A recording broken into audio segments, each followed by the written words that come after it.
மீட்பெரும் இரட்சகருமாகிய இயேசு கிறிஸ்துவின் இனிதான நாமத்தில் உங்கள் அனைவருக்கும் என் அன்பின் வாழ்த்துக்கள்.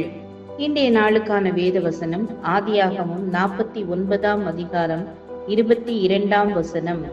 யோசேப்பு கனி தரும் செடி, அவன் நீர் ஊற்றண்டையில் உள்ள கனி தரும் செடி, அதின் கொடிகள் சுவரின் மேல் படரும். இந்த அதிகாரத்தில் நாம் யோசேப்பின் பிள்ளைகளுக்கு வழங்கும் ஆசீர்வாதத்தை பார்க்கிறோம். ஆண்டவர் நம்மை இந்த உலகத்தில் படைத்ததின் நோக்கம் நாம் வாழும் காலம் முழுவதும் நல்ல கனிகளை தருகிறவர்களாக வாழ வேண்டும் என்பதற்காகவே. கனி தரும் வாழ்க்கை என்றால் என்ன? நாம் நமது வாழ்க்கையை மற்றவர்களுக்கு உதவக்கூடிய வகையிலே சாட்சியின் வாழ்க்கையை வாழ வேண்டும். வேதாகமத்திலே கனியை குறித்து நிறைய இடங்களில் குறிப்பிடப்பட்டுள்ளது. மத்தேயு 7:17 மரங்கள் எல்லாம் நல்ல கனிகளையே கொடுக்கிறது என்று. அப்படி என்றால் நாம் வாழும் வாழ்க்கையே நாம் எப்படிப்பட்ட கனிகளை கொடுக்கிறோம் என்பதை காண்பிக்கின்றது. நாம் மற்றவர்களுக்கு முன்மாதிரியான வாழ்க்கையாக வாழ வேண்டும். நாம் கனி கொடுக்க தெரிந்து கொள்ளப்பட்டவர்களா? யோவான் 15:16 நீங்கள் என்னை தெரிந்து கொள்ளவில்லை, நான் உங்களை தெரிந்து கொண்டேன். நீங்கள் என் நாமத்தினாலே பிதாவை கேட்டுக் கொள்வது எதுவோ அதை அவர் உங்களுக்கு கொடுக்கத்தக்கதாக நீங்கள் போய் கனி கொடுக்கும்படிக்கும் உங்கள் கனி நிலைத்திருக்கும்படிக்கும் நான் உங்களை ஏற்படுத்தினேன்.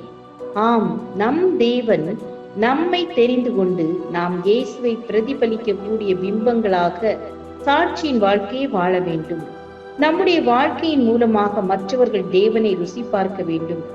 யோவான் 15:12 நாம் அதிக பலனை தரக்கூடியவர்களாக நியமிக்கப்பட்டிருக்கிறோம். நம்முடைய வாழ்க்கை நல்ல நிலத்தில் விழுந்த விதையை போல 30, 60, 100 பயன் கொடுக்கிற வாழ்க்கையாக இருக்க வேண்டும். முதியவராக இருந்த ஆபிரகாமை கடவுள் அழைத்தார்.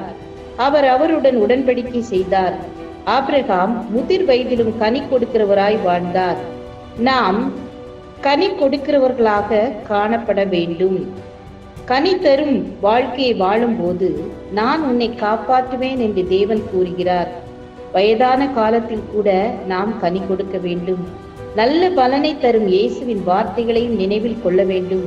கலாத்தியர் 5 ஆவியின் கனியோ அன்பு, சந்தோஷம், சமாதானம், நீடிய பொறுமை, தயவு, நற்குணம், விசுவாசம், சாந்தம், இச்சையடக்கம் ஆகியவற்றை நாம் பின்பற்றி நடப்போமானால் தேவன் நம்மை உயர்த்த வல்லவராய் இருக்கிறார். ஜெபிப்போம். ஆண்டவரே, நாங்கள் இந்த உலகத்தில் பலருக்கு சாட்சியாகவும் கனி தரும் வாழ்க்கையை வாழவும் கிருபை செய்தருளுங்க. இயேசுவின் நாமத்தில் பிதாவே, ஆமேன், ஆமேன். God bless you.